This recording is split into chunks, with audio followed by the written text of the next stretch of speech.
Buenas tardes a todos. Agradecerles obviamente la participación, el estar en esta nueva jornada. Como ustedes saben, es la jornada número 2 que se da en el marco de lo que hemos llamado Arquitectura Argentina Emergente, 6 ciudades, 6 arquitectos, que tiene como objeto central reflexionar sobre el quehacer arquitectónico en general en distintas regiones de nuestro país, que los invitados que participan de la misma fueron invitados en función de su quehacer arquitectónico, de la relevancia de su obra y del reconocimiento de la misma, que la lógica de este ciclo intenta, si vale la palabra, romper parcialmente la coyuntura en la que estamos cada uno de nosotros, en que quizás la dinámica de lo que hacemos día a día no tenemos o no nos damos o no podemos tener el tiempo suficiente que en relación a esa reflexión sobre la arquitectura que se está realizando y cuáles son los lineamientos de ese quehacer arquitectónico. Esa situación nos parece sumamente importante que lo tengamos como oportunidad, que sea la facultad la que brinde esa opción y que sean cada uno de ustedes y de nosotros quien tenga a disposición a estos autores de esta arquitectura relevante para poder interactuar con ellos. En la lógica de que no se cierre simplemente en entender la imagen de ese hecho arquitectónico, sino de profundizar en algunas cuestiones que tienen que ver con la gestión necesaria para el desarrollo de ese quehacer arquitectónico y la producción misma que hacen posible la materialización, y que tener a ellos en persona y a disposición es muy importante en el camino curricular de cada uno de ustedes y en el fortalecimiento de las acciones del cuerpo docente de la facultad. Por lo tanto, agradecerle en esta oportunidad a Tristán la disposición desde el primer momento a ser parte de esta primer jornada, que venimos trabajando en conjunto con Juan Carlos en su relación con la dirección del doctorado, y que esperamos que a ustedes sea de interés y que sigan siendo parte de las jornadas que siguen. Yo los voy a dejar unos breves minutos con Juan Carlos, que les va a leer específicamente cuáles son esos antecedentes que hacen que Tristán justifique de alguna manera esa invitación y que haya generado la expectativa que ha generado en todos ustedes para estar presentes, y agradecerles la presencia y la participación. Muchas gracias.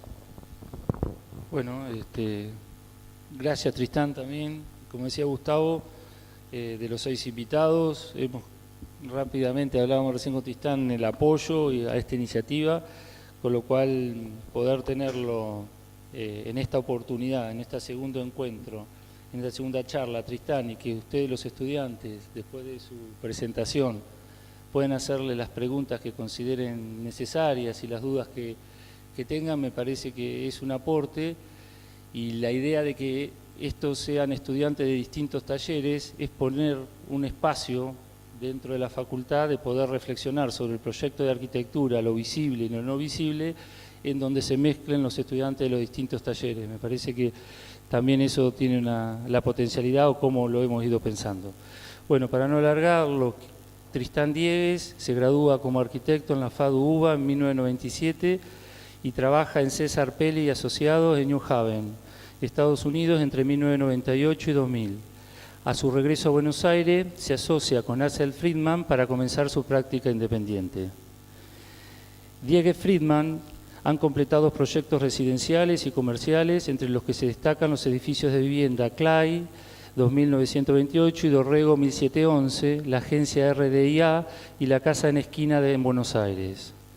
Han participado en numerosos concursos y obtenido varios premios, entre los que se destacan los primeros premios de los concursos de ampliación de la Facultad de Ciencias Económicas UBA 2004 y proyecto de la Facultad de Psicología UBA 2006, y los segundos premios en los concursos de rediseños de la Plaza de la República 2001, Instituto Técnico Judicial 2009, ampliación en la Cancillería 2010 y Consejo de la Magistratura 2010. También ha obtenido menciones en los concursos Museo de la Prehistoria en Changok, Corea del Sur, y Fiscalía del Campo de la Justicia de Madrid. Su obra Clay 2928 recibe el segundo premio en Arquitectura de Gobierno en la ciudad en la categoría de Vivienda Multifamiliar. En 2008 son seleccionados por Jacques Herzog del estudio Herzog de Meron para participar del emprendimiento OR 200 en China. Fueron también invitados por el estudio MAD de Beijing para integrar el equipo de estudios encargados de diseñar el nuevo centro urbano de Guiyang, Huasai, en el sur de China. En 2009, Diego Friedman es seleccionado como representante argentino en la primera Bienal de Arquitectura Latinoamericana de Pamplona, España. Participan también en ENEA Bolivia 2013, Praga Arquitectura Week 2012, ENADI México 2010, 16ª Bienal de Arquitectura en Santiago de Chile en el 2008. Su trabajo ha sido publicado en medios locales e internacionales como Amazú, Arquitectura Viva, Arquine, 2G, Frame, Metrópolis y Wallpaper. Es profesor adjunto regular de Arquitectura en la FADU UBA. Fue profesor de la Universidad Torcuato Di Tella y de la Washington Universidad de St. Louis, Estados Unidos. Participó como invitado en las Universidades Nacional de Rosario, Mar del Plata, Palermo, Chile y la Central de Chile, entre otras. Muchas gracias, Tristán. Te escuchamos.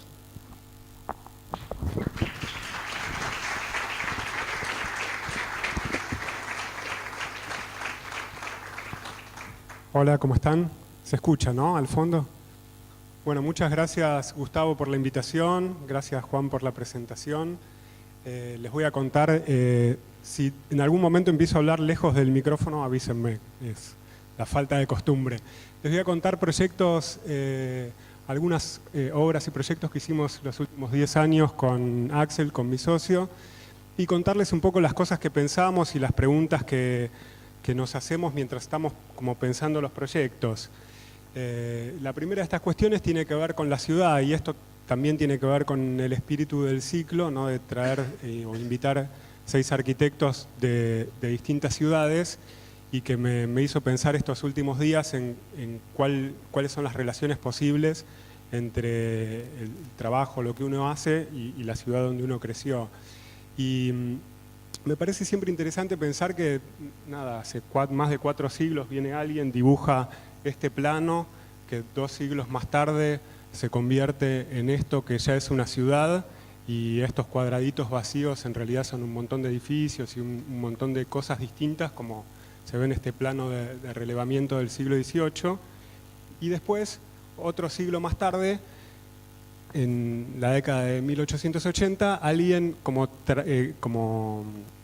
se crea la capital federal, como todos saben, y esta idea del damero se transforma en el parcelamiento de toda la ciudad. Y para mí es siempre interesante pensar que cualquier cosa que uno haga dentro de estos límites, o sea, muchas de las obras que les voy a mostrar hoy, son como una especie de completamiento de esta idea de 1880, o es la construcción de este plan o de esta idea de ciudad. Y entonces uno se pregunta qué tiene que ver lo que para mí es una ciudad hoy con lo que era una ciudad para el tipo que dibujó este plan, o para la gente que planificó esto hace 150 años, o con lo que podía ser una ciudad en la cabeza del tipo que dibujó ese primer plano de la fundación original de Garay, ¿no? Y además de la sucesión de planos, por supuesto hay una sucesión de códigos que van regulando lo que uno hace, y como es muy interesante y complejo para mí pensar de qué manera en cada edificio, no importa cuán chico sea, uno puede estar articulando una idea de ciudad contemporánea con un montón de ideas anteriores. ¿Y qué pasa cuando esto se construye, ¿no? ¿Qué pasa? Veíamos el plano de hace 150 años y cuál es la situación hoy. Y vemos cómo se articula lo que uno piensa que tiene que ser la ciudad con lo que pensó un montón de gente antes, y mucho más complejo con lo que la ciudad realmente es, y que probablemente en gran medida nadie pensó, como podemos ver en la verdadera extensión. Este que es el proyecto de Candilis de la reconstrucción de Frankfurt de la década del 50, de fines de los 50, como muestra de una manera muy gráfica esto, ¿no? Cómo distintas ideas y distintos momentos de la arquitectura conviven, así como es totalmente gráfico en esta maqueta. Es algo un problema que siempre existe en la ciudad, pero muchas veces de una manera mucho menos evidente. Y en tensión con este pensamiento sobre la ciudad, a mí me interesa como repensar o toda la reflexión contemporánea sobre esta idea de la máquina de habitar, ¿no? Que es esto que aprendimos en la facultad, del famoso eslogan o frase de Le Corbusier, y de qué manera la vivienda en particular, pero la arquitectura en general, era la solución de un programa específico, como si fuera una máquina, como se puede ver en el dibujo de la planta, donde el dibujo de los solados te muestra como la especificidad de cada uno de los lugares que solo sirve para esa función, ¿no? Y los lugares por donde uno circula tienen un piso distinto a los lugares por donde uno, por ejemplo, circula en vertical, como la rampa, o a cada una de las funciones. Y toda esta idea de máquina y de la arquitectura como solución a un problema muy específico de programa, cada vez va perdiendo como vigencia, ¿no? Si pensamos en cómo vive uno, que se pide comida al delivery, la come en la cama y pasa por la cocina solo para sacar una botella de la heladera, y después en el comedor en realidad están los chicos jugando, y es como que la máquina que era perfecta hace 100 años, cada vez va funcionando de maneras distintas, ¿no? Y cada vez vemos más este tipo de reflexiones sobre, siguiendo sobre la vivienda, sobre los espacios domésticos, en los que en realidad se trata más de proponer una variedad de espacios que pueden ser apropiados de distinta manera por el usuario, que de resolver específicamente qué va a pasar en cada uno de los lugares. Y yo me acuerdo cuando yo estudiaba en la facultad, y veo que sigue pasando un montón en los talleres de diseño, hay como una aproximación intuitiva al proyecto, como una especie de manera de juntar un programa con un terreno, ¿no? Como si fuera la solución a juntar un programa con un terreno. Y vemos que el programa cada vez es menos específico, y cada vez la arquitectura se trata menos de resolver específicamente un problema en particular. Entonces la pregunta es, si la arquitectura no se trata tanto del programa, ¿de qué se trata? ¿Qué es lo que queda? ¿Qué otras cosas hay en la arquitectura que son cada vez más relevantes a medida que los programas se van volviendo más flexibles y los usos más intercambiables? En relación a esto, les voy a... estos son como las cuestiones que siempre están presentes y que de ninguna manera pienso que los proyectos que les voy a mostrar responden. Más bien van aumentando esta pregunta o empujando esta pregunta en alguna dirección. Primero les voy a contar algunos proyectos de vivienda, y en todos estos proyectos trabajamos con este tema en común, que es de qué manera podemos pensar la fachada o la relación entre el edificio y la ciudad, o entre el espacio interior y el espacio público. Y pensando en, esta es una serie de esculturas de Henry Moore que se llama Los Cascos, ¿no? Donde lo más interesante no es ni la cabeza que está dentro ni el casco que está afuera, sino este espacio que empieza a aparecer entre estas dos cosas, este lugar intermedio, o esta serie de pórticos de la instalación de Cristo en el Central Park, en New York, donde se ve como esta sucesión de distintas pantallas que nunca termina.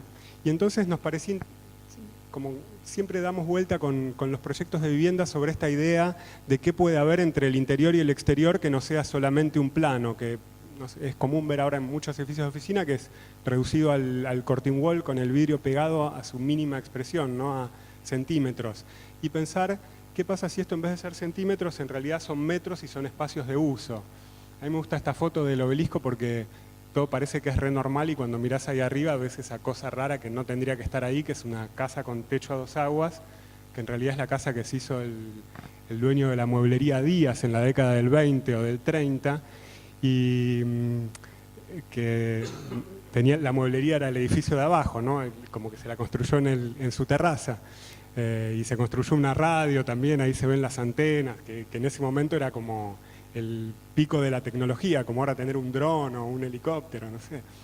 Y me parece muy interesante ver la fuerza de la idea de la casa, ¿no? Dentro del imaginario y cuando aún fuera de lugar.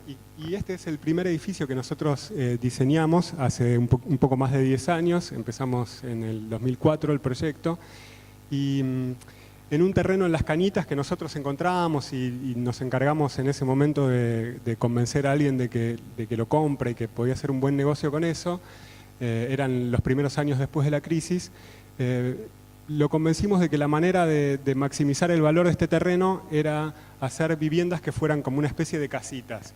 Entonces, como se ve en el corte, estas unidades tienen un estar en doble altura, tienen 3 dormitorios, tienen estas terrazas con esos parasoles que son como unos espacios de uso, una terraza para el estar, una terraza para los dormitorios, tienen circulaciones abiertas y son todas unidades de 2 pisos, que también tiene que ver con la idea con este imaginario de espacio doméstico. En la planta baja vemos los estares con los comedores dentro de estas cajitas que asoman hacia las fachadas y cocinas y áreas de servicio hacia el patio interno. Y la planta alta con la doble altura, los baños y los estares. Lo más interesante del proyecto para nosotros era esta posibilidad de tener estos lugares en las fachadas y de tenerlos como parcialmente cerrados. Por un lado era necesario tener algún tipo de parasol porque esto era este y oeste, las orientaciones, entonces había un tema con el sol todo el tiempo. Ok. Pero además de cumplir con la función de protección solar, sobre todo de las dobles alturas, la idea de estos parasoles que eran de vidrio y estaban pegados era generar como una situación espacial en estos lugares, ¿no? Que no fueran simplemente un balcón que estaba adosado al exterior de la construcción, sino que fueran realmente un espacio que te dé cierta intimidad y que efectivamente funcionen como un fuelle y como un espacio intermedio entre el interior y el exterior, ¿no? Como vemos en las fotos. También la idea, como mostraba en la imagen de Cristo, ¿no? de pensar la fachada como una serie de velos que se van superponiendo. Si empezamos por la baranda y el vidrio de esas cajitas de los comedores, y ves que más atrás hay otras carpinterías, que son los vidrios que cierran el estar y el dormitorio. Ahí pegamos los vidrios por afuera de las carpinterías para que esto se transforme como una especie de mundo de reflejos. Y si entras y pasás detrás de este segundo velo, la división entre el estar y la cocina también es de vidrio esmerilado, entonces la luz va pasando en distintos momentos del día, según la ubicación del sol, entre un ambiente y otro. Las barandas son de vidrio y podés estar en el estar pero viendo el reflejo de los árboles que están en la calle enfrente, ¿no? Y el último velo es esta separación entre la cocina y los patios interiores. También las circulaciones semicubiertas, en estos 10 o 12 años, la verdad que hubo un montón de edificios construidos en este tipo de zonificación y con soluciones parecidas. En ese momento cuando lo planteamos era no vamos a tener un hall, esto es ridículo. Y nada, es interesante eso también, como cosas que en un momento parecen raras, después se van naturalizando. Entramos directamente por esta planta baja libre, que muchas veces o gran parte del día está vacía y hay chicos usándola. Esta es la pileta al fondo. Y el hecho de que de circular por un núcleo abierto y entrar a las viviendas por estos puentes hace que refuerza esta idea de identidad de cada una de las unidades, ¿no? y la acerca a esta idea de casa que les contaba al principio.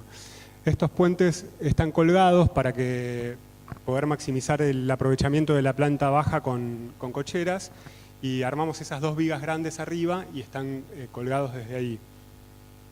Algo que nosotros pensábamos que era facilísimo en ese momento y después obviamente no lo fue. Pero bueno, son como las cosas con las que uno va aprendiendo.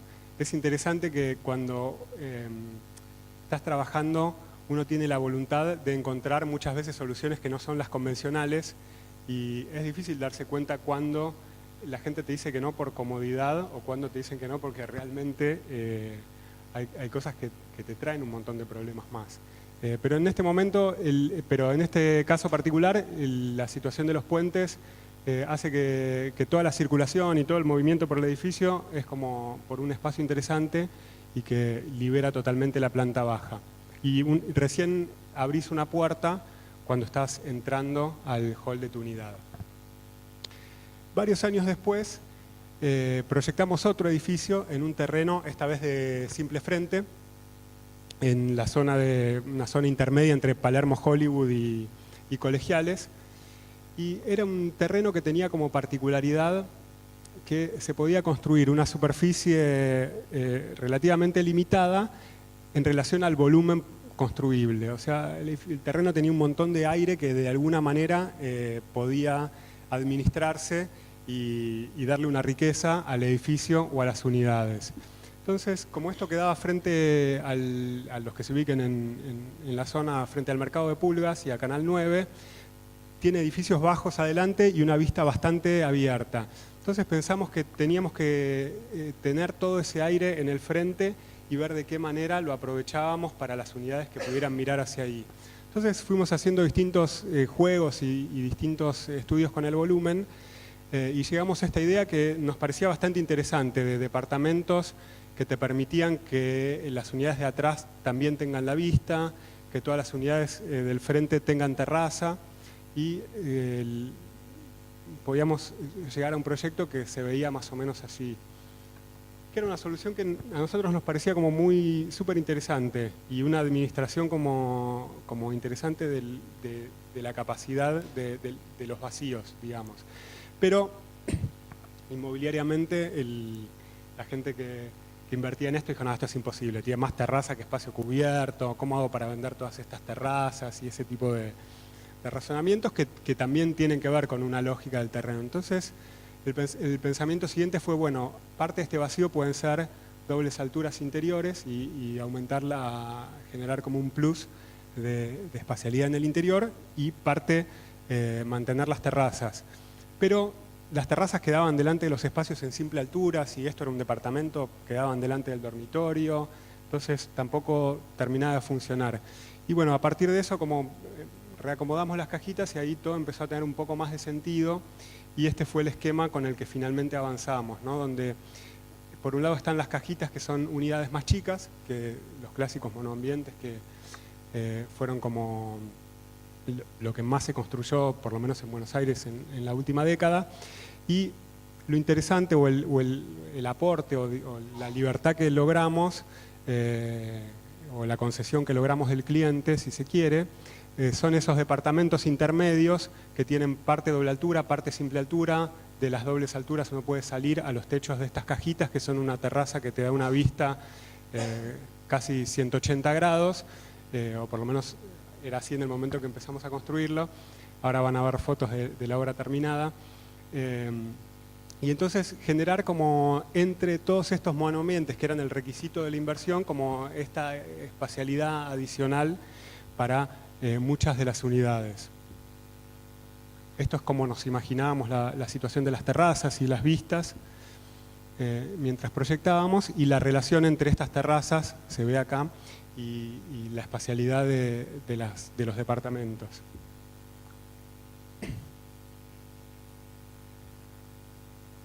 Las plantas son muy simples, como departamentos chicos hacia el contrafrente, y se ven los departamentos un poco más grandes, que son estas unidades que cruzan hacia el frente, ¿no? El corte, donde es difícil entender quizás el espacio o realmente la organización de las unidades, nosotros pensamos que con este corte perspectivado todos iban a entender todo, porque obviamente te llamaba al inmobiliario y te decía, pero no entiendo, el tercero B, ¿tiene doble altura? ¿Tiene terraza? ¿Qué tiene? ¿Cómo? No lo entiendo. Yo le dije, mira, te voy a mandar un dibujo que explica todo. Y se lo mandé y me dijo, no, yo con esto no entiendo nada. Bueno, finalmente, como el edificio fue avanzando y era bastante más simple, como en definitiva es como un sistema de piezas que se va repitiendo, que lo que parecía en alguno de los cortes. fue interesante para nosotros ver que además de planificar la estructura como en el estado final, el estado de equilibrio final, que no era tan complejo porque teníamos estas grandes ménsulas que eran las paredes laterales de cada una de las cajitas y que después seguían como contraménsula en el interior del edificio, lo más complejo era planificar la obra y el apuntalamiento para no necesitar apuntalar toda la fachada, que era como un despropósito económico, ¿no? y poder organizar las etapas a medida que iban entrando en carga cada una de las vigas. Pero finalmente, como que se ven en estas fotos cómo esto se va armando, y fue interesante para nosotros ver de qué manera esta espacialidad de la situación intermedia de las cajitas iba verificando en la obra, ¿no? y qué pasaba en distintos momentos del día y qué relación tenía con estas unidades. Nosotros pensábamos, por ejemplo, que esto tenía el potencial de unir una de estas cajitas con el espacio de abajo, y dejamos un lugar donde el tabique podía abrirse. Finalmente esto no pasó en ninguna de las unidades. Sin embargo, como la espacialidad y las vistas, ¿no? y la situación de estar en esas terrazas sí tenía que ver con un montón de cosas que nos imaginábamos y otras que quizás no tanto, como estas vistas medio inesperadas de estar en una terraza y ver hacia arriba y encontrarte con ese techo un montón de pisos más arriba. Este es el completamiento de la fachada, ¿no? La última etapa de la obra, y este es el edificio ahora, cómo te lo encontrás. En el transcurso de nuestra obra, si ven, a ver si puedo pasar para atrás, ahí está. El final de la obra llevó un montón de tiempo por cuestiones del grupo inversor y del fideicomiso, y fíjense cómo en el transcurso de que nosotros terminamos de completar esto, que acá ya estaba casi listo, apareció el edificio de al lado. Y acá es donde me parece que se pone más interesante la pregunta de qué pasa con estas cajas y cómo esto se relaciona con los vecinos. Me acuerdo que cuando empezamos la obra, vos venías por la calle, veías esas cajas que aparecían y todo el mundo te comentaba, vos hiciste eso, era como llamaba mucho la atención. Y en el momento que se construyó el vecino, nosotros sabíamos que eventualmente esos vecinos iban a aparecer. Lo que no teníamos claro era si iba a tardar un año o iba a tardar 30. Eso era imposible de saber en el momento. Pero pensamos que igual, como todos esos espacios exteriores intermedios, como igual tienen valor, un gran valor, aunque existan los vecinos, entonces eso no invalidaba la idea.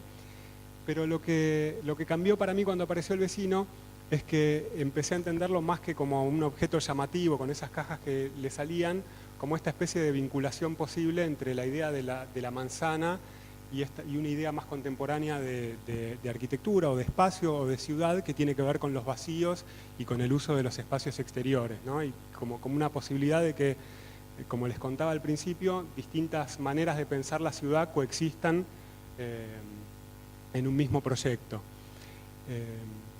Uno se acerca al edificio y así es como se ve. Las barandas son de vidrio, como en el caso del primer edificio que les mostré en la calle Clay. Y cuando te acercás, como se ve la riqueza de esos lugares, ¿no? Yo pensaba que algunos de estos iba a ser vivienda, finalmente fueron los departamentos más grandes lugares de trabajo por la dinámica que tomó el barrio en relación a la industria audiovisual, pero se ve esto que para mí era lo más interesante del proyecto, que no era las cajitas en sí volando o el volumen visto desde afuera, sino la vinculación del espacio en doble altura con una terraza delante y con un espacio un poco más íntimo al costado. Más allá de la función, es como un contraste interesante y da como una variedad de espacios interesante para el uso. Y estos son el resultado de la situación de estar en las cajitas en los distintos niveles, ¿no?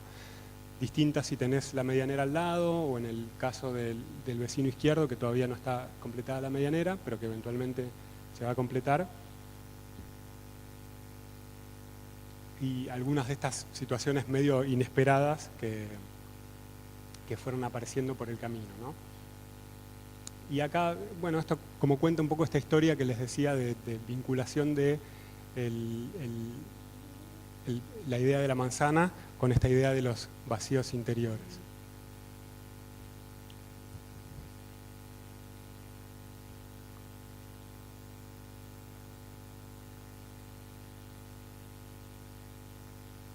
hace unos años, a fines del 2014, un cliente para el que habíamos hecho un montón de estudios de factibilidad de distintos terrenos que él quería comprar también en la zona cercana a nuestra oficina y en la que más trabajamos, que es esta zona de Colegiales, Chacarita, Palermo, pero finalmente nunca había comprado ninguno de los terrenos, nos llama y nos dice, bueno, ahora estoy comprando un terreno en Nueva York. Y nosotros dijimos, no, si no compraste un 866 acá a 3 cuadras, no me digas que compraste un terreno en Nueva York. Pero era verdad, con una salvedad. Cuando uno dice Nueva York, uno se imagina Manhattan, pero en realidad el terreno que daba, si ven del otro lado del río, voy a intentar mostrarles cómo.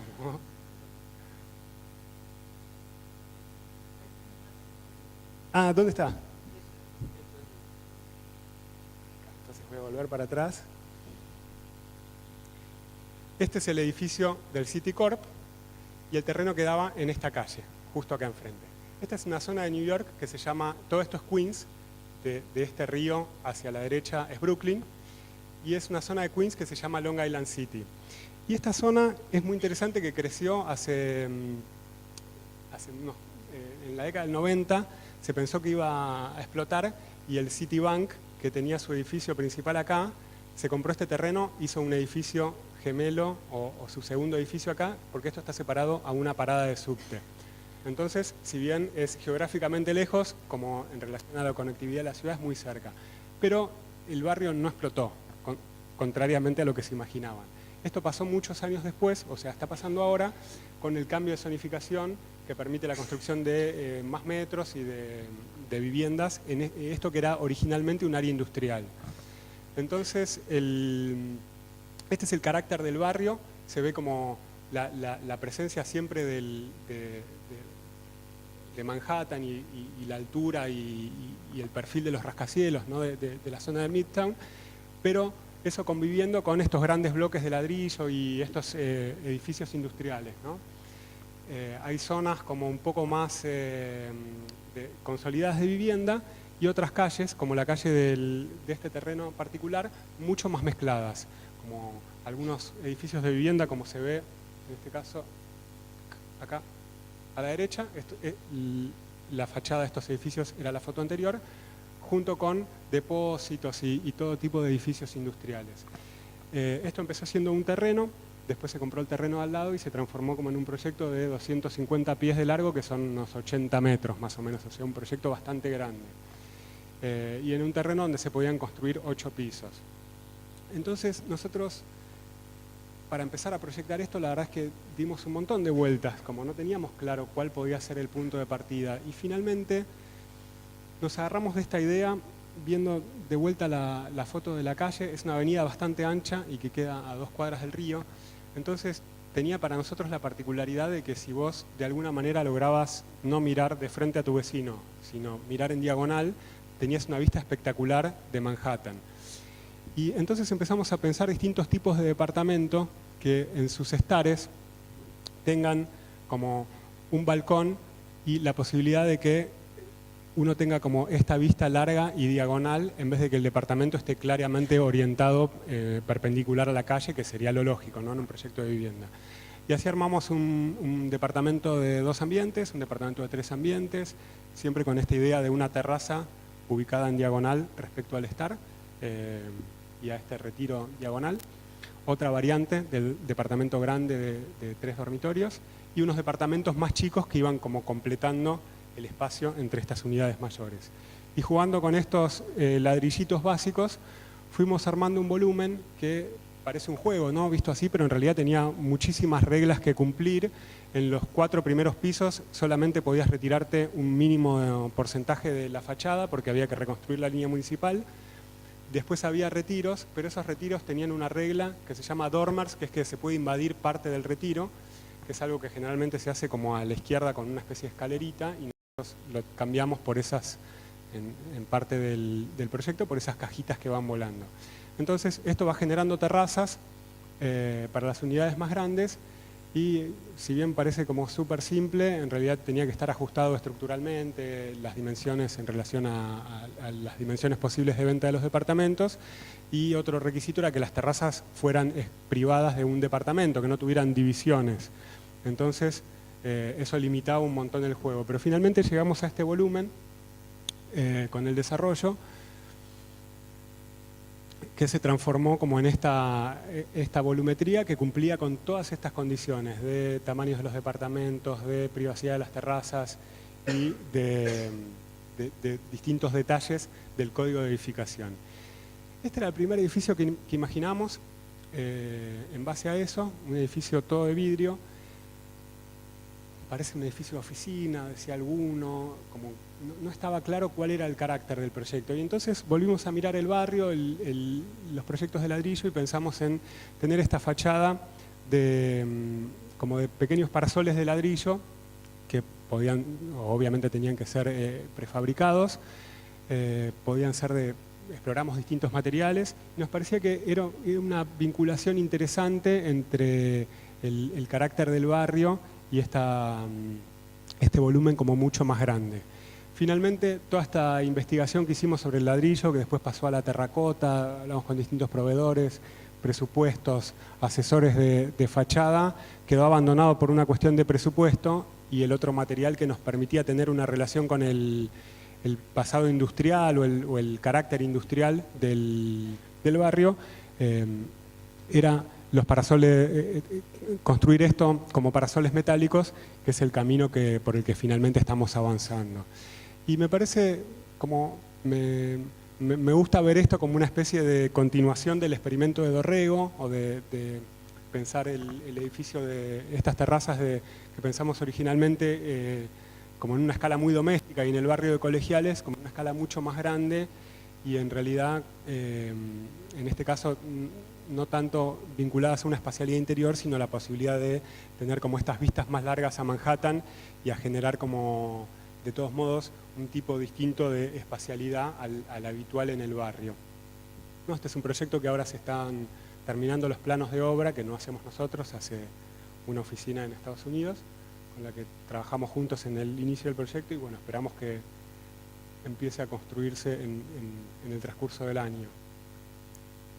Obviamente, haber trabajado en Nueva York fue como una experiencia como más allá del proyecto y del resultado final, y de cómo va a quedar esto, como súper enriquecedora, y en la que aprendimos una cantidad enorme de cosas.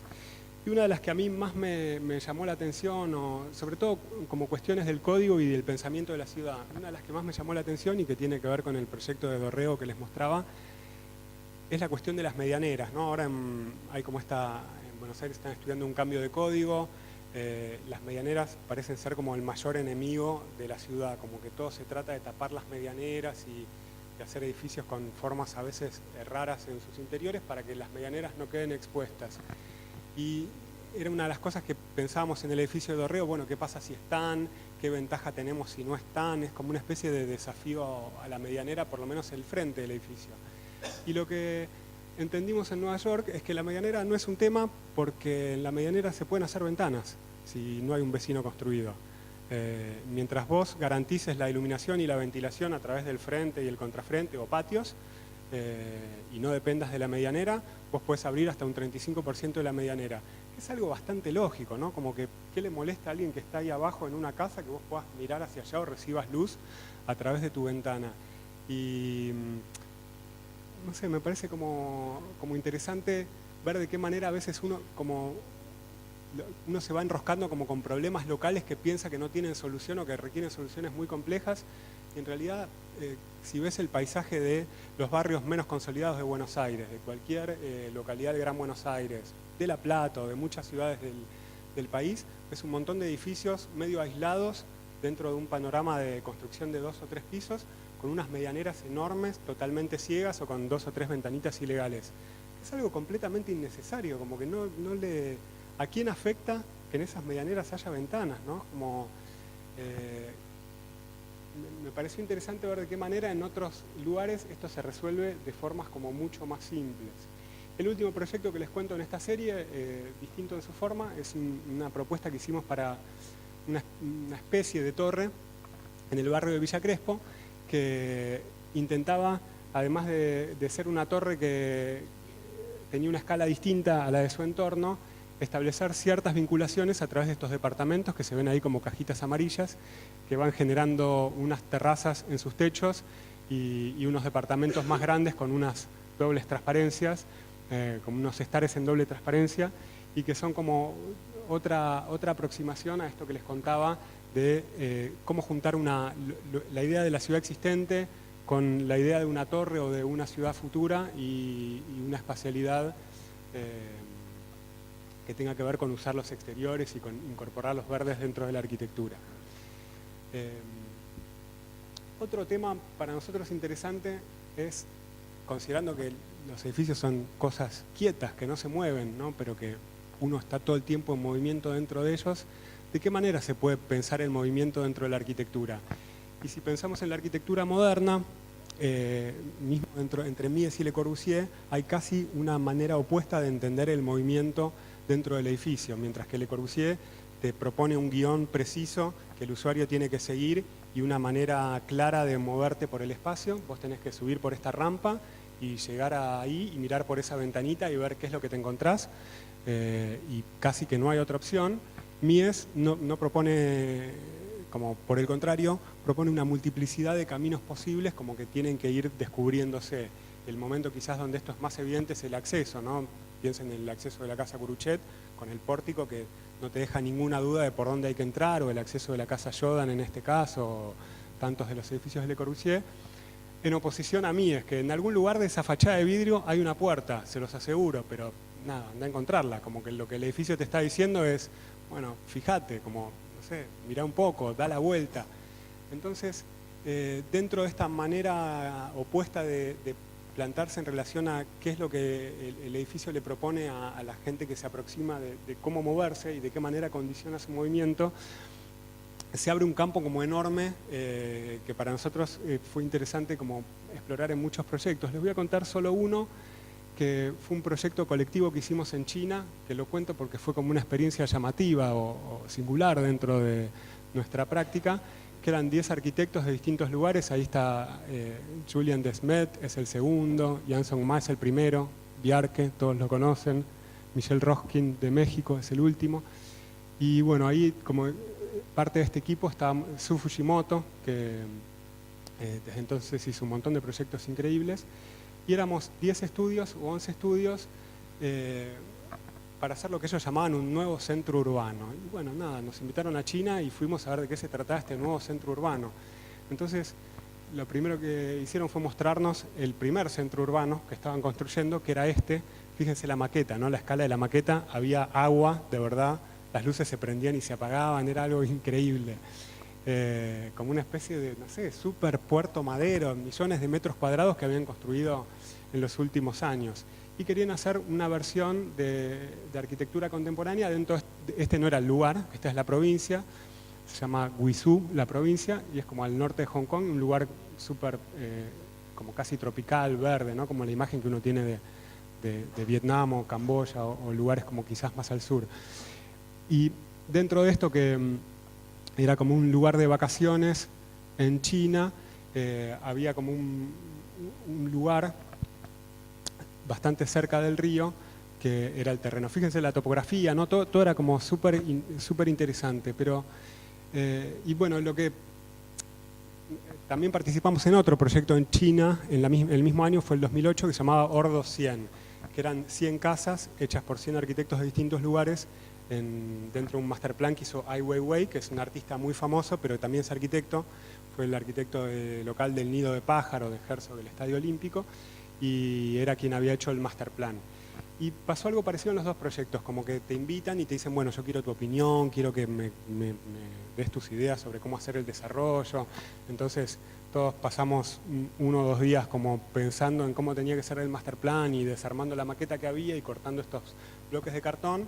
Y cuando terminamos y medio, no sé, te vas a comprar una coca, volvés y alguien ahí como que rearmó la maqueta que está al principio y dice, bueno, todo esto es muy interesante, pero lo que queremos hacer es esto. Y volvemos al punto de partida. Que era un proyecto que tenía un centro comercial en el medio, torres alrededor, y que es lo que vemos a la derecha, y lo que se ve a la izquierda son unos edificios culturales más bajos. Nosotros elegimos hacer una torre y nos tocó como programa hacer una torre de lo que acá llamaríamos apart hotel o departamentos con servicio, ¿no? Departamentos con servicio de hotel.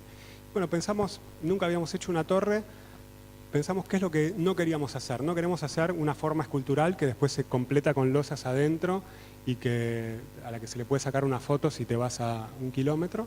No queremos hacer un gran vacío central porque no es un espacio que tenga que ver con el uso.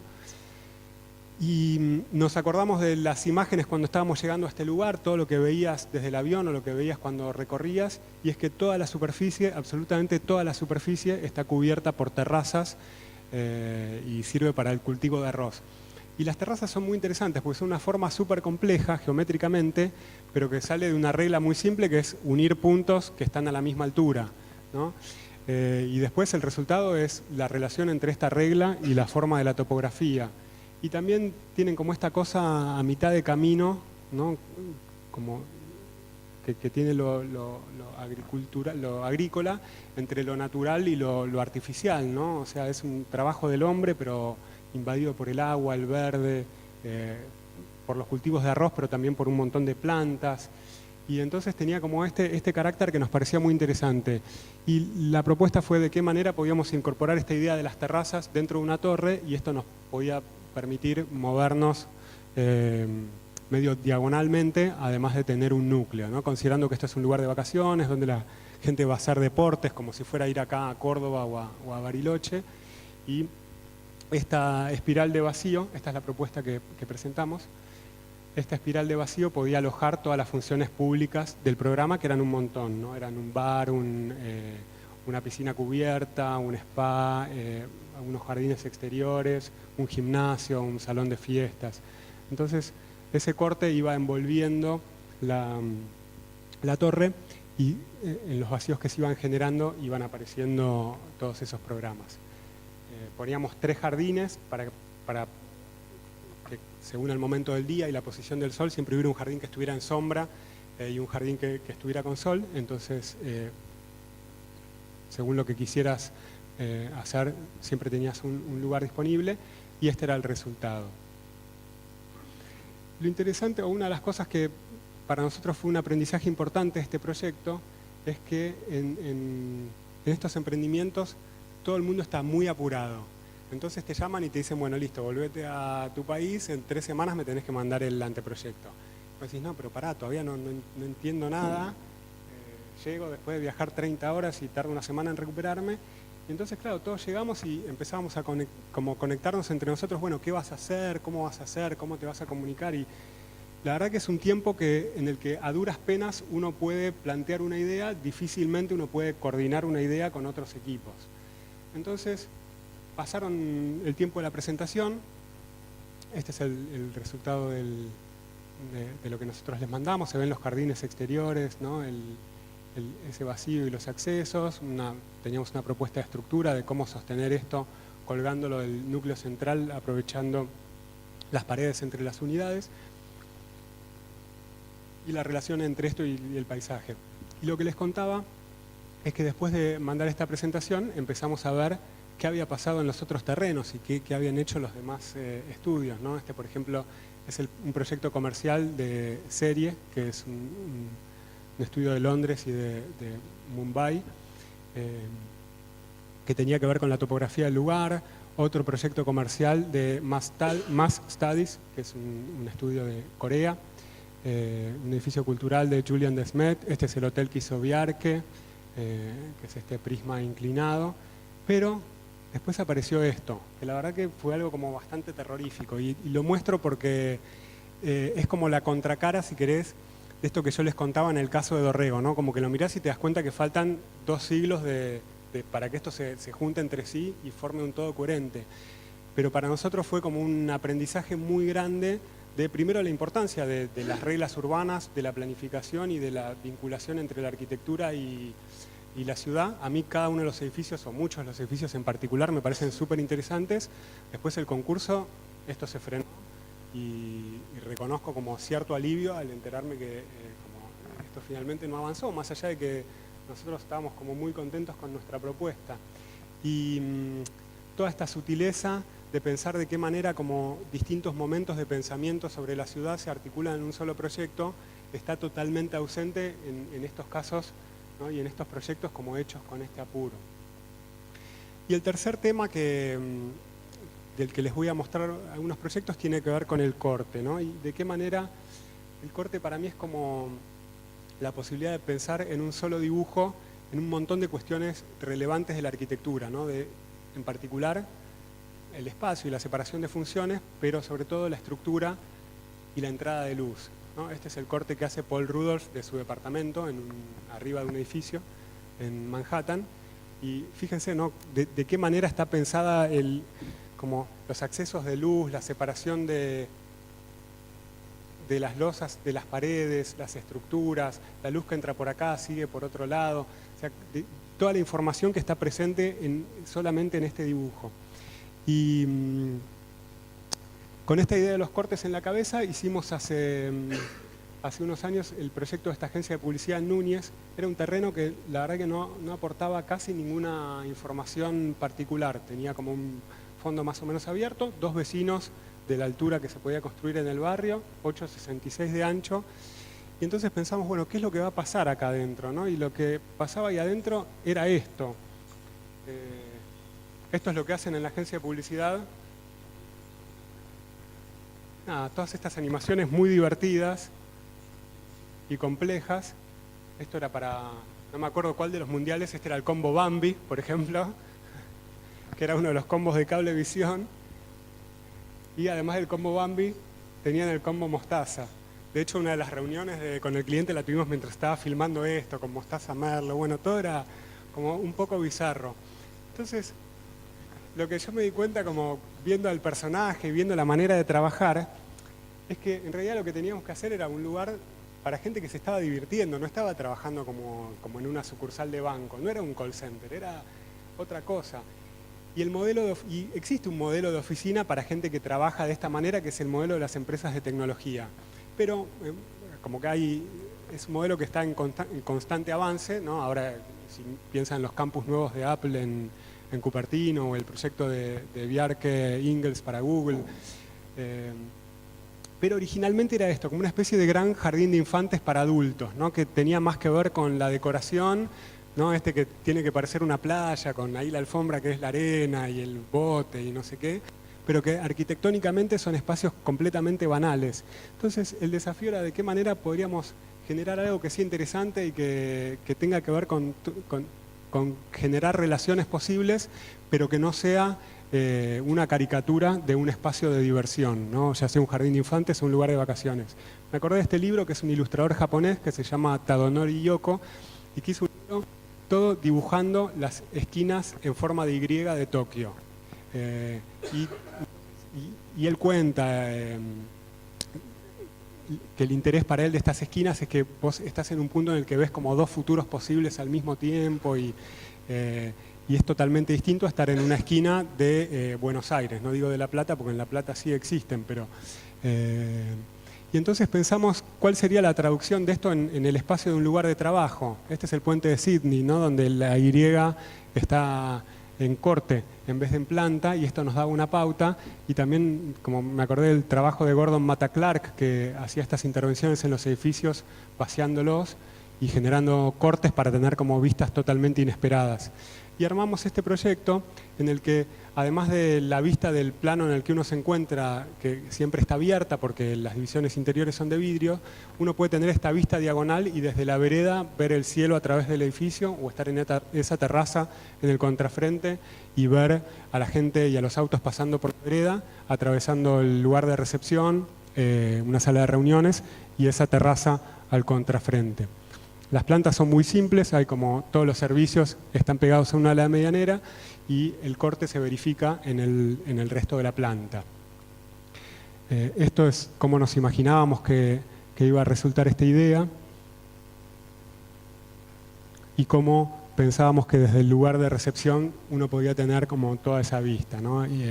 Pensamos esa biblioteca contra la medianera más alta para darle escala a este lugar. y la vista desde la sala de reuniones hacia la calle, hacia el lugar de recepción y la calle. Y este es el edificio casi terminando la construcción. La planta baja es espacio para los autos, y cuando llegas al lugar de recepción tenés como esta vista que ves esa luz a la izquierda y te das cuenta que algo está pasando por ahí y te encontrás con este lugar. Y tiene para mí un poco que ver con esto que yo mostraba de las plantas japoneses y de la posibilidad de pensar en distintos usos para el espacio, ¿no? Y bueno, si no es la resolución puntual de un programa, en este caso él tenía una idea de cuánta gente iba a hacer diseño gráfico, edición de video, sala de reuniones, pero la verdad es que él también sabía que esto podía modificarse 1000 veces a lo largo del tiempo y usarse de un montón de maneras distintas. Entonces tenía que ser un espacio que más allá del uso específico tuviera como un interés o una riqueza en sí mismo, que en esta casa tiene que ver con las escalas, las vistas, la forma en la que entra la luz. Y es un espacio que, si bien van a ver en las fotos que viene que está usado de una manera particular, también podría usarse de otras. Esta es la fachada, es más ciega desde la calle. Él hace gráfica, entonces yo estaba muy contento con esta posibilidad de hacer como dibujos y huecos de distinto tamaño en la chapa perforada. Y finalmente él me sorprendió con una frase totalmente simple, pero lo peor es que un amigo una vez me dice: ¿vos hiciste ese edificio? ¿Qué frase de mierda que pusiste? Yo le digo, pero dice, be happy, como, ¿qué es lo que y si no quiero estar contento, ¿qué? Y la verdad que tenía razón, sí, puede ser, como que no, pero bueno, la frase la eligió el cliente. Pero bueno, es interesante también que uno, como cosas que piensa que son totalmente inofensivas, en realidad no lo son tanto. Y este es el lugar como se usa ahora, ¿no? Llegar a la recepción, ver a la gente trabajando y tener esa perspectiva hacia arriba, donde vas viendo distintos espacios, ¿no? La escalera,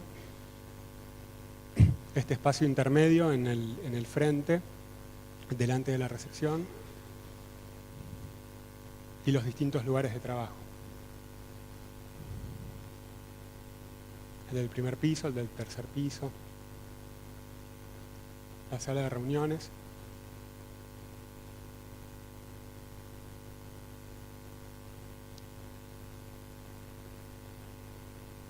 Y este es el contrafrente con la terraza, que es el último de estos espacios de doble altura dentro de esta serie que te permiten ver hacia afuera y que tiene como este alero para generarte un lugar de sombra y que se pueda usar, ¿no? En distintos... que se puede usar durante el verano y siempre que hay buen tiempo. Y el último proyecto que les cuento y que tiene que ver con esta idea del corte es una casa muy chiquita en Belgrano. Esto es el Bajo Belgrano, cerca de la Facultad de Arquitectura, de la cancha de River, y era un terreno muy chiquitito de 9 metros por 16, con esa ochava grande.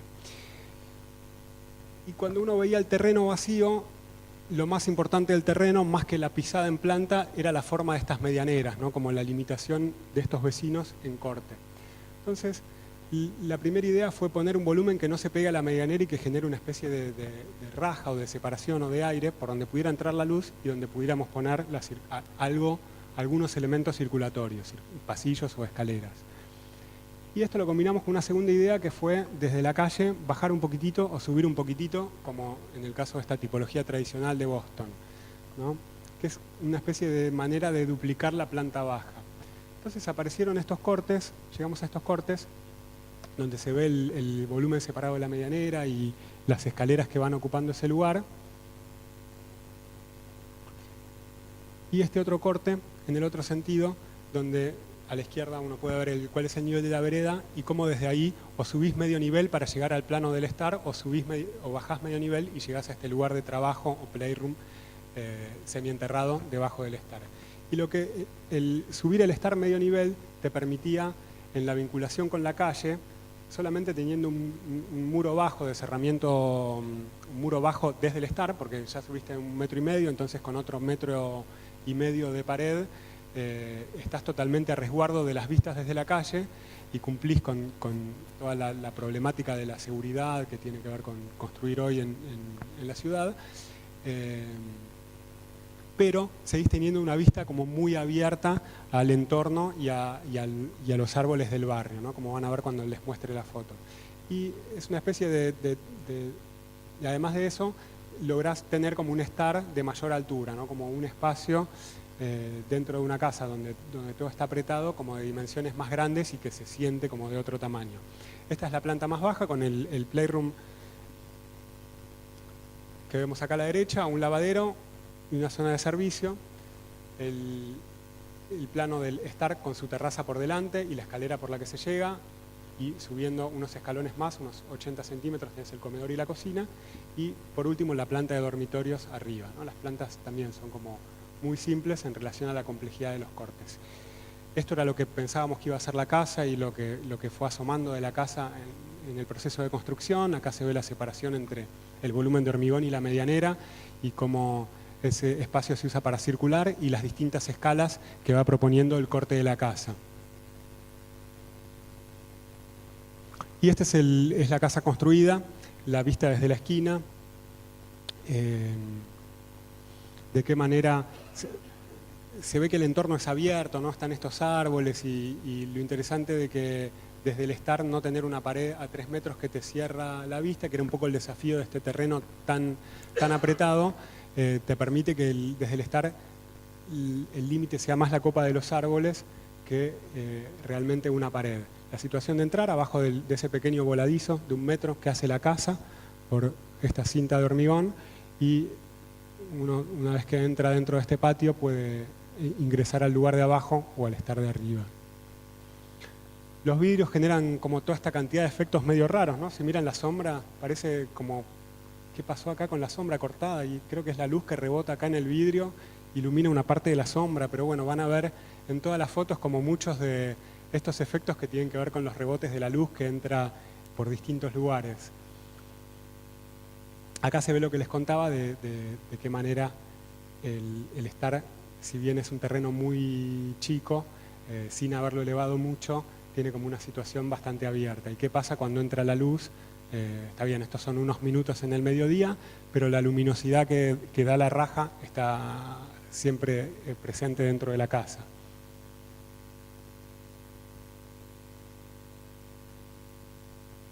El comedor tiene estos parasoles de madera de quebracho que funcionan también como reja. Y finalmente, al ser un gran espacio de estar comedor-cocina, si bien el terreno es como muy apretado, uno tiene como una sensación de amplitud dentro de la casa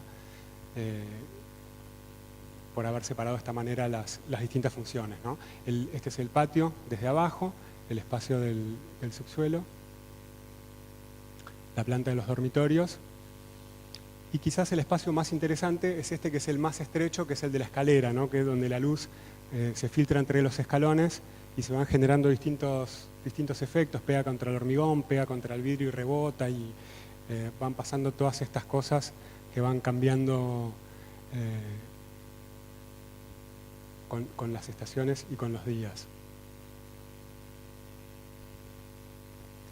Y este es el último espacio de la casa, que es la terraza, ¿no?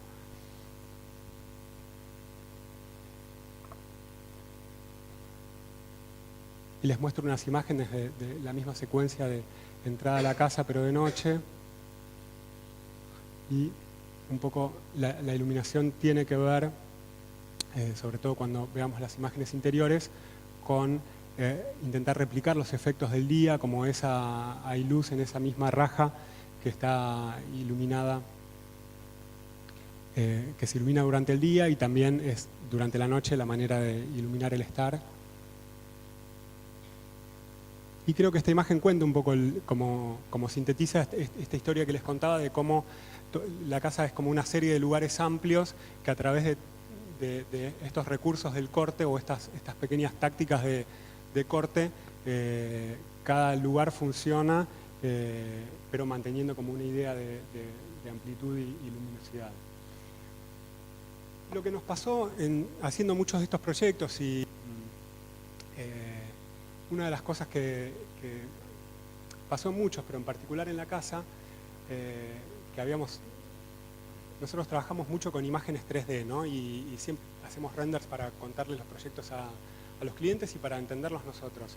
Es que el render te genera una especie de trampa que como se parece, aunque sea de lejos a una foto, uno piensa que entendió todo, como que ya vio todo y ya simuló todo lo que puede pasar. Y después cuando construís la obra te das cuenta que la riqueza del hecho construido y como que pasan muchísimas más cosas, en este caso con la luz, sin ir más lejos, que lo que uno podía prever o podía simular o podía imaginarse a través de un render. Como yo la primera vez que vi estos rayos diagonales para el otro lado, digo, ¿y esta luz de dónde sale? Y después ves que hay una barandita que rebota para acá, para allá, y bueno, sí, todo se entiende, pero esto es mucho más rico que lo que uno había podido prever.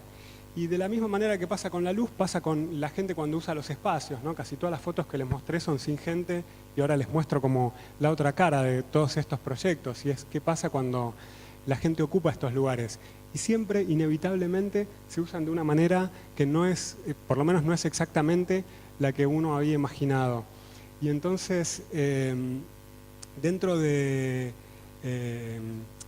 esta imposibilidad de prever todos los usos y si querés, esta obsolescencia de la idea de la arquitectura como máquina o del programa como único elemento que determina la arquitectura, te lleva a pensar un montón de cosas. Cuando uno está haciendo un proyecto, uno piensa en la ciudad, uno piensa en los materiales, piensa en el lugar donde estás construyendo, piensa de qué manera lo que estoy haciendo tiene que ver con Argentina o con Sudamérica o con Buenos Aires, cuánto va a costar construir esto, esto está dentro del código en todas sus cuestiones, cómo lo sostengo, el tipo que está poniendo la plata va a ganar plata con esto. O sea, uno tiene 1000 preocupaciones y 1000 problemas, un montón más a los que no estoy haciendo referencia. Pero finalmente, lo que yo pienso como viendo estas imágenes, es que lo más importante no es ninguna de estas cuestiones, sino cómo todos estos espacios que uno genera pueden ser un espacio de libertad y lugares que permitan ser usados de distinta manera. O sea, en síntesis, un espacio de libertad para toda la gente que va a vivir en los proyectos. Muchas gracias.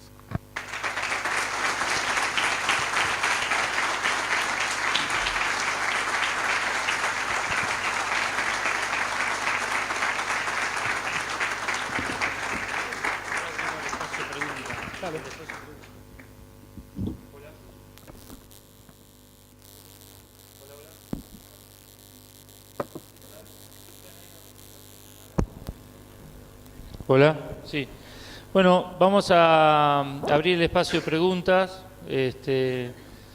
para que los chicos le puedan preguntar a Tristán aspectos que le han quedado, que él por ahí no tampoco quiso profundizar, para que también se genere ida y vuelta, que es la idea. Yo te voy a dejar a vos. Hola, hola.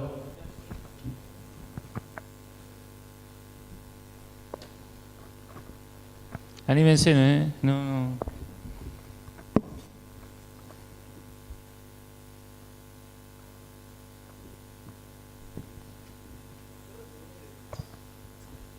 ¿Qué referentes tomás a la hora de concebir un proyecto? ¿Cómo es el proceso de idea que tenés? Si lo puedes sintetizar, como para... Bueno, dos preguntas, referentes y proceso. Referentes, nosotros estamos como muy atentos a todo lo que pasa. A mí me interesa todo el panorama sudamericano, en particular personajes como Radić o Solano Benítez, Aravena, Angelo Bucci, Álvaro Puntoni, Una entre los brasileros, Gualano. Y mi interés, me parece muy interesante la búsqueda estructural de ellos en particular, o de muchos de ellos. Y en este sentido, como una de las cosas que a mí me interesa es ver de qué manera la estructura se entiende de otra manera ahora que hace 50 años, ¿no? Si hace 50 años un edificio como la Biblioteca Nacional, por dar un ejemplo, es totalmente transparente en cuanto a cómo funciona estructuralmente, o la Casa del Puente, es como una especie de clase de cómo está construido, como le está contando a todo el mundo cómo se sostiene y cómo está hecho. Si vos miras hoy un proyecto como el Caixa Forum de Herzog y de Meuron, que cortan una caja de ladrillo y la dejan flotando en el aire, tiene un trabajo estructural tan complejo como el de la Biblioteca Nacional o el Banco de Londres, pero casi en una dirección opuesta, como esconder el truco en lugar de darte una clase. Y en este sentido, como que me interesa cuáles son las otras posturas contemporáneas que no tenga tanto que ver con el efecto, pero que tampoco sea tan literal como un proyecto de hace 50 años, y ahí me parece que proyectos como los de Radich, o no solamente latinoamericanos, sino Christian Kertz, si querés, bueno, hay un montón, como son súper interesantes en proponer como estructuras que son más complejas, no son tan directas o tan lineales, columna, ménsula, columna, base, no sé qué, pero tampoco es solamente una apuesta por el efecto y por esconder todo el funcionamiento. Entonces todos los arquitectos que trabajan con eso me interesan. En el caso, por ejemplo, entre lo que mostré, otro proyecto que a mí siempre me volvió loco desde que lo vi, es el edificio que hizo Clorindo Testa en la calle Rodríguez Peña, no sé si lo conoces, pero después googleenlo si no lo conocen, es espectacular, entre Medianeras, en pleno Recoleta, es un edificio con piletas en las terrazas. Y el edificio de Dorrego es un proyecto, no sé cómo decirlo, como si querés hijo, nieto, pariente, como de alguna manera de esa idea. Es distinto, ¿no? Como están voladizos, tienen más altura, algunos tienen terraza y otros no, pero tiene que ver con esa idea de desarmar el frente, ¿no? y generar espacios. Y después el proceso, en nuestro caso, sobre todo en los proyectos de vivienda, tiene mucho que ver con este trabajo de volúmenes que les mostraba, como los ladrillitos de colores del proyecto de Nueva York, o la manipulación de volúmenes en Dorrego. Muy 3D en el sentido de tratar de administrar los llenos y los vacíos y encontrar como cuál es el potencial de las pequeñas operaciones. A veces son muy pequeñas las operaciones que uno puede hacer, pero cómo hacer que eso impacte en el interior, ¿no? Como que haces una terraza, pero que no sea solo un gesto para sacarle la foto de afuera, sino que eso sea, como que cambie el departamento o la unidad, o cambie algo para la persona que va a estar ahí adentro.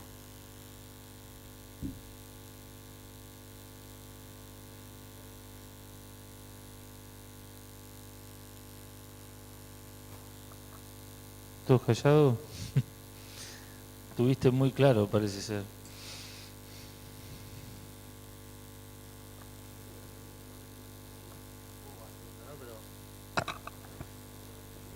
¿Qué es lo que te llama la atención de las terrazas así como superpuestas? Porque vi que en un par de edificios has trabajado con eso.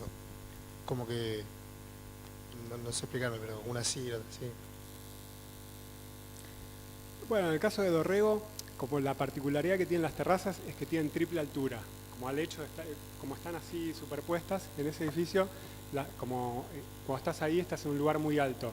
Entonces ya no se parece a un balcón, digamos, ya no tenés una losa a 260, como le estás dando al tipo que se compra un departamento bastante chiquito, como un espacio que es como inusual para un departamento de ese tamaño, ¿no?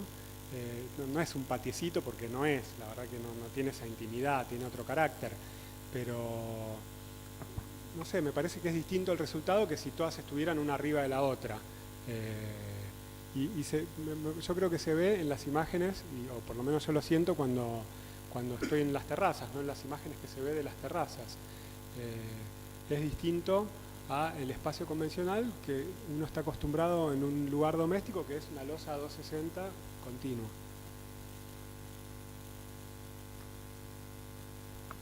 No sé, capaz fue una respuesta tonta, no sé, pero no tengo otra, no hay otra explicación que esa. No, eso no dije yo. Bueno, si no lo despedimos, si no hay más preguntas, allá en el fondo. Bien, anímense, pero no hay pregunta tonta, vamos a partir de esa idea, sobre todo para los estudiantes. No se achiquen, la idea es que le pregunten. Hola, con respecto a la climatización del edificio, ¿cómo la manejás? Porque usás mucho hormigón a la vista, mucha relación interior-exterior, y no hablaste nada de lo que era lo energético. Bueno, en el caso de los proyectos de hormigón, todos tienen hormigón al exterior, pero no al interior, porque por una cuestión de aislación. Después tenemos la lana de vidrio y la pared interior, a veces es de Durlock, a veces de ladrillo hueco, pero sí, como que el hormigón es insuficiente. Y las carpinterías tienen DBH y nada, en nuestra experiencia hoy, como no hay una diferencia de costo tan grande entre el vidrio simple y el DBH, cuando ves el global del costo de la carpintería, sí, en el vidrio solo, y finalmente, como por lo menos en los clientes que nosotros tenemos, como que todos se fueron convenciendo de la necesidad de aislarlo, sobre todo con la cantidad de vidrio que tienen las unidades. Y en el caso de esto, en el caso argentino, en el caso del proyecto de New York es totalmente distinto, porque ahí la reglamentación, si bien Estados Unidos no es un país muy preocupado por el cambio climático, por el ahorro de energía, y ahora menos, si lo escuchás al presidente. Perdón, sí, por eso te lo preguntaba, porque es un tema actual y tus edificios son actuales. Pero es interesante que el código en Nueva York es súper restrictivo. Entonces, no puede haber nada de hormigón expuesto al exterior que después continúe en el interior. Entonces, por ejemplo, en estas cajitas que salían volando, nosotros teníamos dos opciones. Si queríamos que la parte de abajo de las cajitas fuera de hormigón, teníamos que cortarla antes de que se junte con la losa y poner como un sistema de ruptura de puente térmico, que en este caso, como era un voladizo y necesitabas continuidad de armadura combinado con ruptura de puente térmico, era imposible. Entonces siempre todo está revestido. Y cualquier edificio que veas en Estados Unidos contemporáneo tiene la misma condición, que es todo el hormigón está revestido. Esto de que haya hormigón, que la losa pueda estar, que pueda haber como una continuidad para el calor o el frío, que en el clima nuestro sería algo que no es un gran problema, ahí es totalmente inaceptable. Entonces, como que todo el diseño de todas las cajitas, los laterales, no sé si te lo acordás, pero nada es de hormigón visto ahí, aunque la primera idea del cliente, que uno de los inversores era argentino, era que se pareciera a las obras que hacíamos acá. Pero nada, fue muy interesante para nosotros entender cómo funciona el código y de qué manera es súper limitado. Y el otro problema que teníamos es que, como pasa el subte, ahí hay una línea de subte que pasa por abajo y un tren que pasa por arriba. Entonces te piden una aislación acústica de 35 decibeles, que es un montón. Como yo la verdad que no tenía idea hasta que entendí cuál es el tamaño de vidrio asociado a una aislación de 35 decibeles, pero es un montón. Y después hay como un montón de... Este es el más importante, pero después hay un montón de sistemas. Por ejemplo, este edificio va a tener como un sistema que como recupera el calor de la ventilación de los baños y las cocinas. Entonces tiene como unas máquinas intercambiables de calor en la terraza, que en invierno todo el calor que se pierde y que el aire libera al exterior lo recupera y lo vuelve como calefacción. En mi experiencia, para mi sorpresa, todo el código y toda la industria de la construcción, en particular en Nueva York, que es la experiencia que tengo, no sé cómo es en el resto de Estados Unidos, pero está como súper desarrollada y súper consciente con el tema de ahorro energético. Muchas gracias.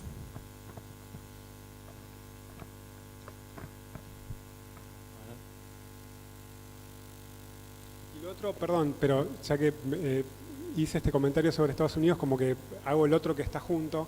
Lo otro que fue una sorpresa muy grande para nosotros es entender que las cosas que para nosotros son caras, allá son baratas y al revés. Nosotros acá calculamos una estructura y después hacemos cada elemento estructural del mínimo posible, para que tenga el mínimo de hierro y el mínimo de hormigón, porque es muy caro. Allá hacen todo del máximo, porque lo caro es hacer un encofrado complicado. O sea, lo caro es la mano de obra y el tiempo de obra. Entonces toda la lógica es totalmente inversa. La primera vez que me dijeron, no, bueno, pero entonces hacemos toda la losa de, no sé, ¿cuánto eran? 25 centímetros. Le digo, pero estás loco. Dice, no, pero esto es mucho más barato que lo que vos querés hacer, que es cortar acá. Y yo estaba preocupado porque dónde pasaba el corte adentro del departamento y que calce con la pared y que no sé qué. No no existe eso. Hola, buenas tardes. Quería preguntarte, nos contaste más o menos que estuviste en China y estuviste haciendo varios proyectos allá. ¿Qué se sentía trabajar en una cultura tan diferente y con gente tan diferente?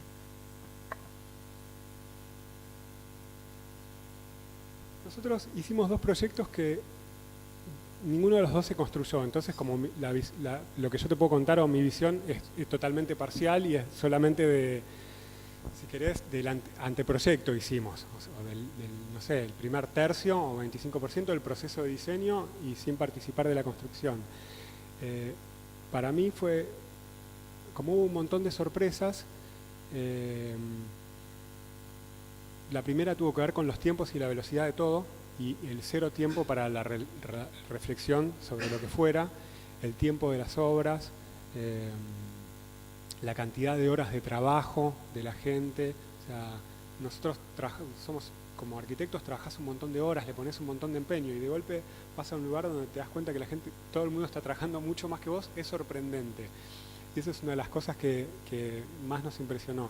Y lo otro es que, esto fue en el 2008, yo tenía la idea en ese momento, o el prejuicio, de que todo lo que era industria china o la producción china era de menor calidad que otros lugares, que Japón, que Corea, que Europa. Y cuando estábamos ahí, por ejemplo, fuimos a visitar la obra de Culhas de la televisión, ¿no? CCTV, el edificio que, o sea, si fuimos con el ingeniero, jefe de la obra, porque uno de los chicos que estaba en el proyecto de Gordo 100 lo conocía, y le preguntan, ¿y cómo hacen una obra tan compleja con la mano de obra china que tiene tantos problemas? Y le dicen, no, vos no entendés nada. La mano de obra que nosotros tenemos acá es china, pero es lo mejor que hay en el mundo. Entonces, es un continente, es un país tan grande que donde coexiste, como que todos los prejuicios que uno tiene es como los prejuicios que uno puede tener sobre cualquier ciudadano promedio de cualquier lugar, casi no representan a nadie, porque es un lugar donde coexiste como las necesidades más básicas con la tecnología más alta del mundo hoy por hoy. Entonces, después de que estás unos días y te tomás un tren magnético que va a 400 kilómetros por hora y no sé qué, lo entendés. Que, bueno, está bien, no, como esto en Europa no hay y acá sí, y llegás a un aeropuerto que es más grande que cualquier... Bueno, pero esto también es impresionante de China. En mi visión en ese momento, el primer mundo era Estados Unidos y Europa y Japón, y después te das cuenta que no, que eso es como una visión totalmente sesgada, y que hoy por hoy, como no solamente en China, sino en un montón de lugares, existe como estos picos de tecnología y de capacidad, y eso también para mí fue muy sorprendente. Y lo otro que fue sorprendente es la cantidad de construcción. En ese momento a nosotros nos contaban que, o sea, hace casi 10 años que se mudaban 25 millones de personas por año del campo a la ciudad. ¿Está bien? Dentro de que son 1000 y pico de millones, 1100 o 1000 millones, no, este es un porcentaje, pero yo pensaba, 25 millones de personas debe ser toda la población urbana de la Argentina, más o menos. Entonces, como que la necesidad de vivienda y de población es eso, es como construir todas las ciudades de Argentina por año en China. Entonces, es una dinámica que para nosotros es difícil de entender, más allá de todas las cuestiones culturales que hacen que como que es muy difícil trabajar, y para todos los occidentales es complicado hacer pie en China y trabajar en China, pero hay como fenómenos que exceden lo puramente arquitectónico, que tiene que ver con todos estos grandes movimientos sociales o casi de migración, y hicimos 2 proyectos, uno es en la ciudad de Ordos, que después si lo googleás vas a ver que quedó como un símbolo de la burbuja inmobiliaria china, y hoy es una ciudad fantasma. El lugar donde iban a hacer estas 1000 casas finalmente no pasó nada, nadie se mudó, nadie se instaló, y hay unos edificios gigantescos, gubernamentales, con unas esculturas de Gengis Khan, porque la provincia se llama Inner Mongolia, es como una parte del desierto de Mongolia que está ocupado por China, pero con todas estas esculturas gigantescas totalmente abandonado, es como unas imágenes de ciencia ficción. Muchas gracias.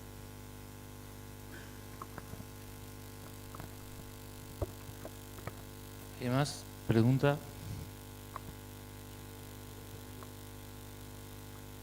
Ahora viene la inteligente.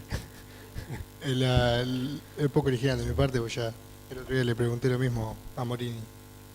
Desde que arrancaste el estudio hasta el día de hoy, ¿Cuál considerás que fue la parte que más te costó? Yo iba hacia esa, dado que soy un estudiante, ¿cómo arrancaron? ¿Cómo fue el inicio, digamos? Bueno, el inicio, te contesto primero la tuya y después la tuya. El inicio, nosotros cuando terminamos la facultad, mi socio fue a hacer un máster a Columbia, después se quedó trabajando en Nueva York, yo fui a trabajar a lo de Peli y ahí, si bien lo conocía a la facultad, nos hicimos más amigos, nos veíamos seguido y pensamos en volver juntos a Argentina. Esto era principio del año 2000, había ganado de la Rúa, Peli tenía un montón de proyectos en Argentina y yo dije, sí, este es el momento de volver, como todos estos gringos están invirtiendo en Argentina, es el momento, y volvimos en el año 2000 y bueno, tuvimos unos años muy difíciles. Pero bueno, lo bueno de habernos quedado fue que después, de a poco, cuando la situación fue cambiando en Argentina, pudimos empezar a hacer proyectos como estos de Clay, que al principio tuvimos que no gestionar, pero sí dar nosotros el puntapié inicial de acercarle un terreno a un cliente y una idea de edificio para que se pudiera concretar. Si bien no invertíamos nosotros ni familias nuestras, pero sí teníamos que tener una participación más activa que capaz la que tenemos ahora. Y lo más difícil para mí, dentro de la profesión, esto es mi visión personal, es que yo les muestro, no sé, 6, 7 proyectos, algunos no están construidos, pero en realidad por cada proyecto que uno construye, uno hace una cantidad enorme de cosas que después no salen, no sé, hicimos concursos que ganamos y no se construyeron, hicimos un montón de proyectos que por distintos motivos se fueron frenando, los de China, por ejemplo, y no es solamente... Tengo amigos que, por ejemplo, trabajan en bancos y me dicen, ¿pero te pagaron el anteproyecto? ¿O te pagaron el proyecto? Sí, me lo pagaron. Bueno, entonces, ¿qué te importa? Ya está, mejor. Y nuestra profesión no tiene que ver con eso. Tiene que ver con haber hecho un esfuerzo enorme para hasta lograr como juntar un par de variables en alguna idea y algo que te parece que tiene un valor que va más allá de solamente que un tipo haga un negocio. Y entonces uno tiene un involucramiento personal muy grande. Y bueno, son como golpes, y entonces lo difícil es como a veces empezar a decir, bueno, listo, esto pasó, pero me tengo que olvidar de este problema y es como sos un equipo que te hacen goles en contra, bueno, te tenés que olvidar del gol que te hicieron y tranquilizarte, ordenarte en la cancha, perdón que hable de fútbol, pero... capaz no era el día o la semana, pero tenés que ordenarte y estar tranquilo y decir, bueno, ¿cómo empiezo otra vez a pensar en un problema totalmente nuevo, con el mismo entusiasmo con el que pensé el anterior y el anterior? Y es dura en ese sentido la profesión, como que está llena de... El proceso de construir un edificio es muy largo, son muchos años, desde que tenés una primera reunión con un cliente hasta que en un edificio hay gente, hasta en las obras más rápidas, y en este proceso pueden pasar un montón de cosas y pasan. Y muchas veces vos trabajaste 1 año y pico y es un mail de 2 renglones de un cliente que el proyecto se terminó, ¿entendés? Entonces es frágil en ese sentido la profesión del arquitecto y esto es lo que yo siento como más difícil.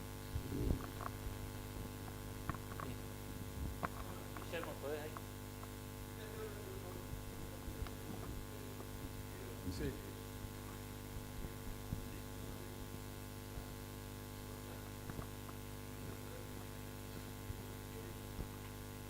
Bueno, nuestra experiencia personal, mi experiencia personal con los concursos no fue muy buena. Fue buena en principio porque ganamos 2 cuando empezamos con el estudio, que fueron la Facultad de Ciencias Económicas y la de Psicología de la UBA. Esto fue en el 2004 y 2006. Nosotros habíamos empezado en el 2000 y la verdad que fue muy importante para nosotros haber ganado esos concursos. Pero después no se desarrollaron ninguno de los dos de la manera que nos imaginábamos. El de Ciencias Económicas construyeron un proyecto distinto al que proyectamos, con algún parecido, pero donde las cosas más importantes, vos ahora pasás por la avenida Córdoba, hay una gran pared de hormigón o de granito, no sé de qué es, de un piso de alto por 40 metros de largo, que urbanamente es algo tremendo para mí y que no tiene nada que ver con el proyecto, aunque capaz de lejos tiene un patio central que nuestro proyecto tenía, pero entiendo que está totalmente desvirtuado y bueno, fue un proceso en el que nosotros como que no pudimos torcer, digamos. Y el de la Facultad de Psicología, que era un proyecto muy ambicioso, pero que nunca había tenido en realidad el financiamiento garantizado para hacerse, entonces no avanzó más allá de la etapa de proyecto, aunque hubo como distintas conversaciones y sí hubo gente que trabajó ahí, ¿no?, para pedir un crédito y distintas cosas, y no fue una buena experiencia. Habiendo dicho esto, yo creo que es un mecanismo excelente y es casi un milagro que exista el mecanismo. Y otra vez, para salir del mundo de los arquitectos, cuando yo me junto con mis amigos del colegio y les cuento que estoy haciendo un concurso, pero ya como arreglaste con alguien, digo, no entendés, no se arreglan los concursos de arquitectos, sos un boludo. Y entonces, desde hace unos años soy jurado, como que estuve de jurado en algún concurso, y por supuesto que uno no puede hablar de la totalidad de los procesos, pero sí que muchas veces es un proceso que es como tiene que ser. Y el hecho de haber ganado algunos y haber sido jurado en otros, como me permite ver que es algo que en nuestra sociedad, milagrosamente, como funciona bien. Y me parece que es algo que es un gran valor que tenemos los arquitectos y que tenemos que preservar, y que a veces, a mí me parece que cuando hay mucha gente que pierde los concursos y como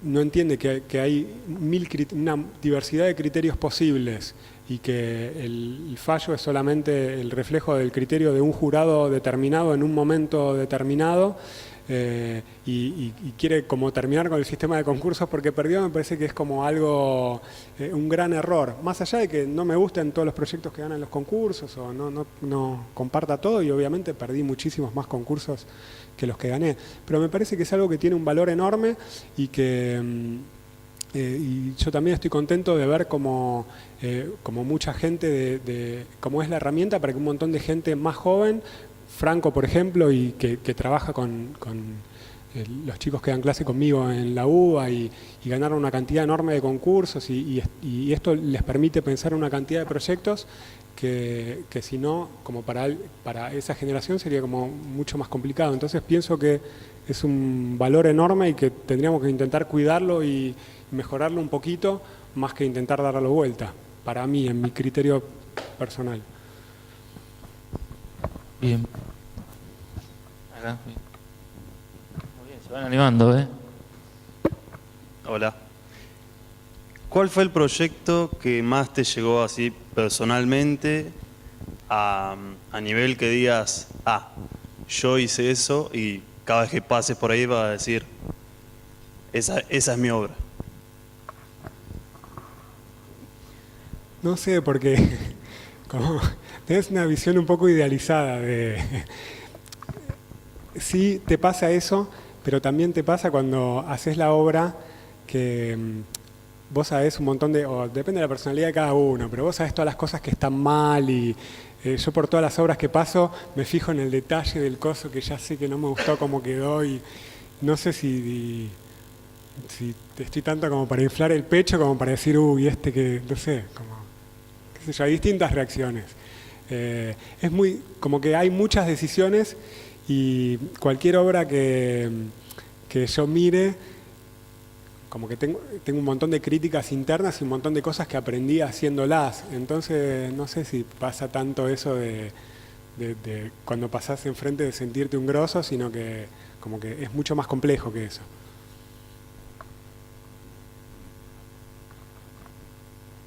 Bueno, ¿estamos? Bueno, lo despedimos con un aplauso y le agradecemos. Muchas gracias. Gracias.